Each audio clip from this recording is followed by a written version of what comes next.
Hello everyone, I'm Richard Burton from the Richard Burton Art Centre. Welcome to another plein air video of painting watercolour on the Yorkshire coast. Today we're down at the bottom of the steps at Sewerby near Bridlington under Plein Head, and we've got an interesting morning. It's a sort of Sunday morning. There's a few showers about, there's some big clouds, there's some lovely sky effects coming over with the sky coming through the cloud and the sun coming through the cloud and that shimmering on the water. It really is quite spectacular. So we're going to try and capture a little bit of this. You'll see that we've got a view here that looks over Bridlington as well, but between the two I'm looking towards Plein as the ideal view. I've got my paper, an easel already. I've got my paper on. It's a 300 gram paper, which has got a bit of a knot surface as usual, which gives me that little bit of extra texture. We can hear the waves crashing in the background, so it's really quite atmospheric. Got my pencil at the ready, so let's get painting. Okay, so we're going to start with the drawing, and looking at the picture and looking at the sort of view we've got, the drawing's not going to be greatly detailed at all. It's going to be very simple. Obviously I've got the horizon line to take. I'm determining what sort of horizon line. I've sort of got a 1/3, 2/3 sort of horizon line, and then I'm going to suggest the distant cliffs, which is sort of Plein Head, and then we've got these sort of more immediate cliffs of Sewerby, which I'm going to put in a little bit more detail. And then as I come forward, we're going to get the sort of a suggestion of the light ripply waves lapping on the shore here, and then I'm going to pick out one or two of the stones of the rocks that will just provide that little bit of extra light, hopefully, when we get into the painting stage. But all in all, it's going to be quite a simple drawing. Nothing too elaborate, because we're going to do a lot of our effectively drawing with our paintbrush.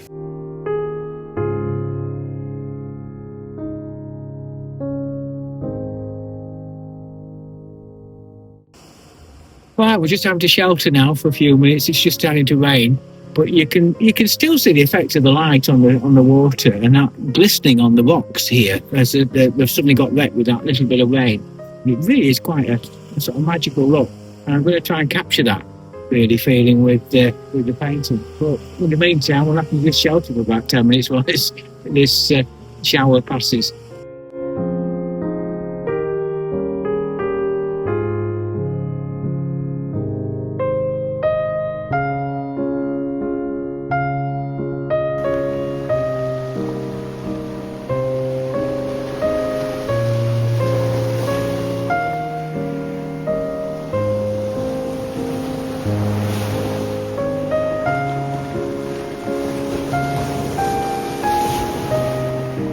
Right, so let's get down to painting. We're going to start with the sky first.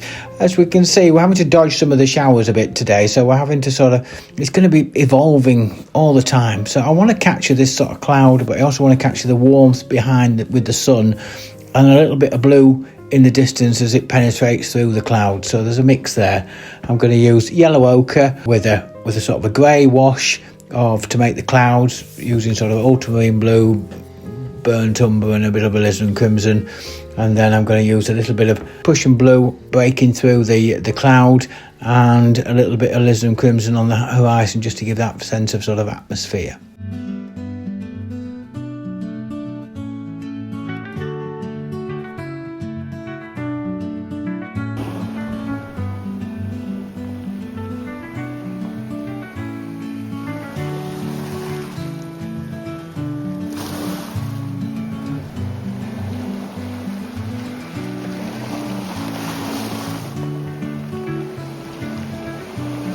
Right, from the sky we then move into the sea. I want to get that initial wash through the sea, and it's going to be a transitional colour that takes me from a sort of grey through to a blue-green and then a little bit of crimson in the foreground. So that's going to be done on the moist, and I'm going to bring it down like a bead of colour right through the sea, through from the distance to the foreground.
for another initial wash, and this time I'm going to work on the far cliff.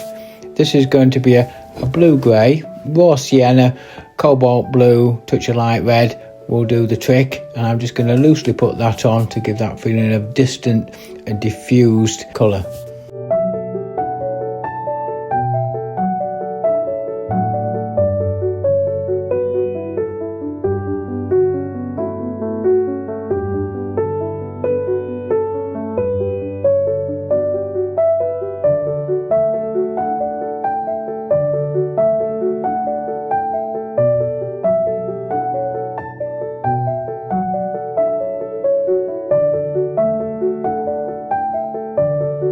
Now I'm going to work my way into the near cliffs, which has sort of got a lot more energy about them, a lot more shadow and a lot more sort of shape.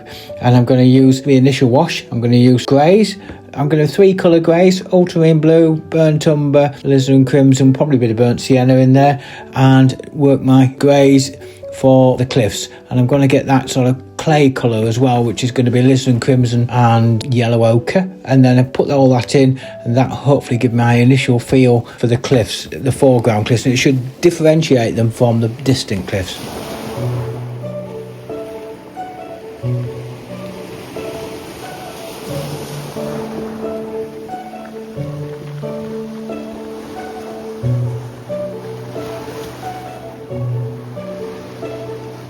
I'm working in some shadows while it's on the damp on the cliffs, and then as I come forward I'm going to start putting in the sand and working in some colours into the rocks. I'm using sort of, for the sand I'm using alizarin crimson and yellow ochre, and the rocks are sort of a bit of a neutral grey really that I've mixed up. Drop that in. Again, it's going to be initial wash. While it's still moist, I'm going to try and drop in some shadows here and there to try and start building up some definition in the foreground. But these are all sort of initial washes.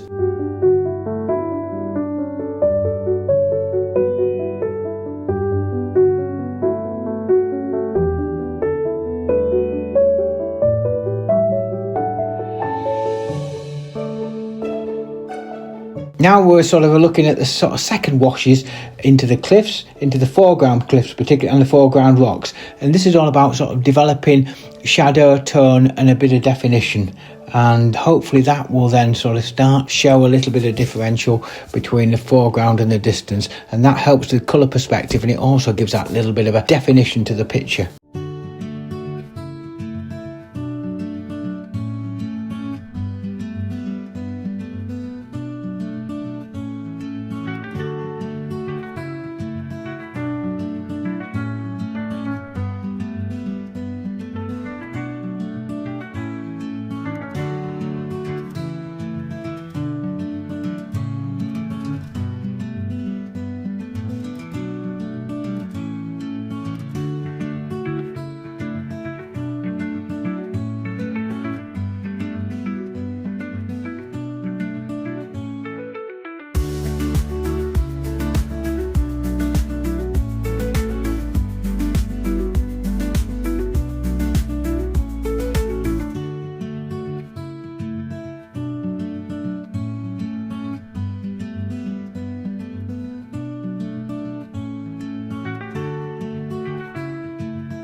Next, we're going to have another look at the sea. It's all the light keeps changing constantly. It was very, very silver-like. Now it's getting a bit more colour into the sort of sea as the light changes, and you can sort of see that developing. And I'm going to try and capture some of that light colour that's changing in there. And you've got sort of greys in the distance. I've got sort of blues in the middle distance, and then I've sort of got almost a bluey green in the middle towards the foreground, and then it changes with a little bit of a crimson as the waves sort of ripples start breaking onto the shore. And that's really want to capture. I'm going to try and capture it onto a damp surface and just blend these colours, but separately put them in and blend them through the painting.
As I say, the challenge with this is that the light is constantly changing, and I'm getting a different sort of feel for the different areas. So now I'm looking at, I've got the under washes all in place, I've got the sort of second washes in place, and I'm now looking at the final details, shadows and the boats, and giving some definition to the cliffs.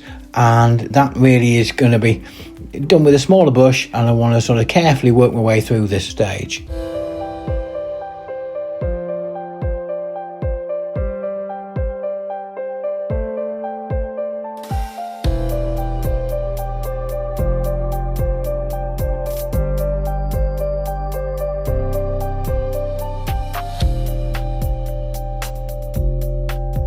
So I'm going to follow on now and put some definition into the sand and the rocks, getting some shadow in there, putting some stronger darks for the sort of seaweed that's washed ashore, and generally trying to pick up a little bit of shape here and there, and also quite a lot of lost and found edges, which will hopefully sort of build into an overall picture that will give that impression of these rocks on the beach. And it's a gradual process, this painting, but I think it's sort of coming together. But it's a bit challenging, I say, with the light changing constantly, but nonetheless it's coming together.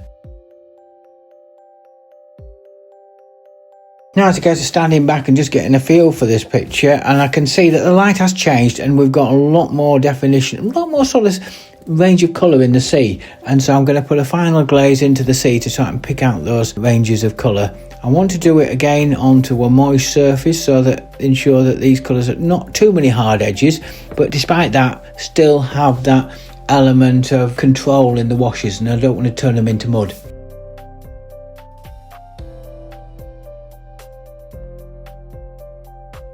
Right, so we're getting close to sort of where I want to finish, and I'm looking now, standing back and having a look, and I think after standing back I want to get a sense of the detail, the final detail across the picture, and that's going to be done right the way through. So there'll be soft details in the background, moderate details in the middle distance, and then some sharper details in the foreground, and hopefully with a combination of those we'll have something that'll work.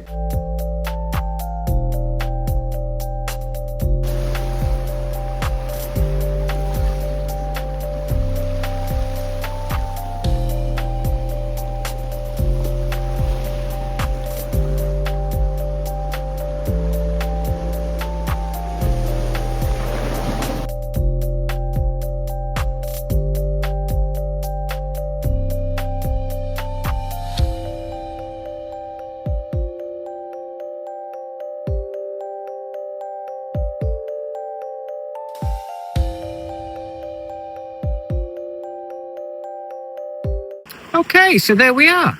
Sewerby cliffs towards Flamber Head. I think I've just about finished it. Hopefully we've got the essence of what we're trying to do.